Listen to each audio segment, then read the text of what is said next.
여러분은 삶의 마지막을 생각해 보신 적이 있나요? 삶의 마지막을 좀 더 평온하고 안정되게 맞이하기 위해 우리가 해야 할 일은 무엇이 있을까요?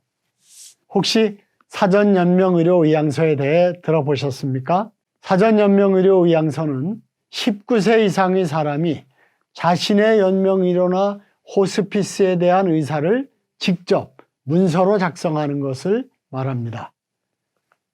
즉, 건강할 때 미리미리 자신의 죽음을 생각해보고 향후 자신이 의학적으로 임종이 예측되는 상황일 때 무의미한 생명만을 연장하는 시술을 하지 않거나 중단하는 것, 또는 호스피스 이용 등을 어떻게 할 것인지에 대한 뜻을 미리 밝혀두는 문서입니다. 연명의료 계획서에 대한 설명을 드리죠. 사전연명의료의향서를 미리 작성해 놓지 못한 경우에 말기나 임종 과정에 오면 의사와 함께 연명의료 계획서를 작성해서 연명의료 여부를 결정할 수 있습니다. 담당 의사로부터 본인의 의학적 상태 및 연명의료 등에 관한 충분한 설명을 듣고 환자 본인이 자신에 대한 연명의료 계획을 서면으로 남기는 것입니다. 내가 또는 입원해 있는 우리 아버지가 연명의료 계획서를 작성할 수 있는 대상이 되는지 여부는 담당 의사에게 먼저 물어보셔야 합니다. 담당 의사 또는 그 병원에 설치된 의료기관 윤리위원회에 상담을 요청하실 수 있습니다. 해당 환자가 미성년자인 경우에는 환자와 법정 대리인이 함께 설명을 듣고 확인하여 작성할 수 있습니다. 그러면 이 연명의료 계획서는 어떻게 활용될까요? 이 계획서를 작성한 환자가 임종 과정에 진입한 경우에 담당 의사는 연명의료 계획서에 따라 해당 시술을 유보하거나 환자가 이미 제공받고 있는 시술을 중단할 수 있습니다.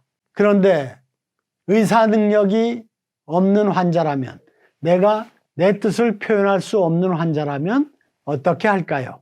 환자 가족 2인 이상의 일치하는 진술이 있는 경우 환자의 연명의료 결정으로 인정하고 그렇게 시행할 수 있습니다. 이때 환자의 의사를 진술할 수 있는 환자 가족은 19세 이상으로 배우자, 직계 비속 및 존속을 말합니다. 다만 이에 해당하는 가족이 없다면 형제나 자매가 대신할 수 있습니다. 진술을 통한 환자의 의사도 확인할 수가 없다면 환자 가족 전원의 합의에 의해 환자를 위한 연명의료 결정을 할 수 있습니다.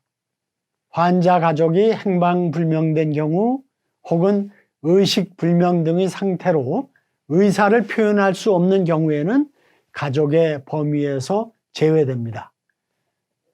또 해당 환자가 미성년자라면 환자 친권자의 의사결정이 있어야 합니다.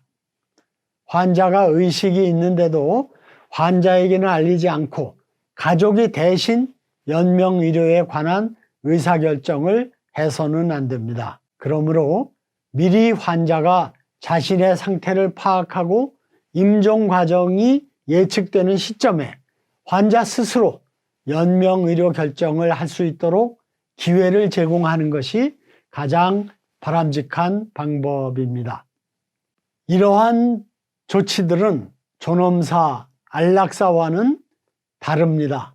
연명의료 결정은 환자가 회복 불가한 사망의 단계에 이르렀다는 의학적 판단을 전제로 하는 것입니다. 환자 스스로의 결정이라고 해서 반드시 존중되어야 한다는 것은 아니라는 점에서 존엄사와 구별됩니다. 또한 환자의 고통을 덜어주기 위해 생명의 인위적 종결까지도 포함하는 모든 행위를 의미하는 안락사와도 구별됩니다. 지금까지 살펴본 것처럼 무의미한 연명치료를 내가 받을 것인지 안 받을 것인지 내가 결정해야 합니다.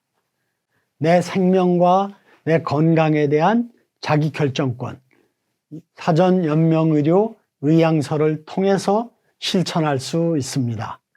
고맙습니다.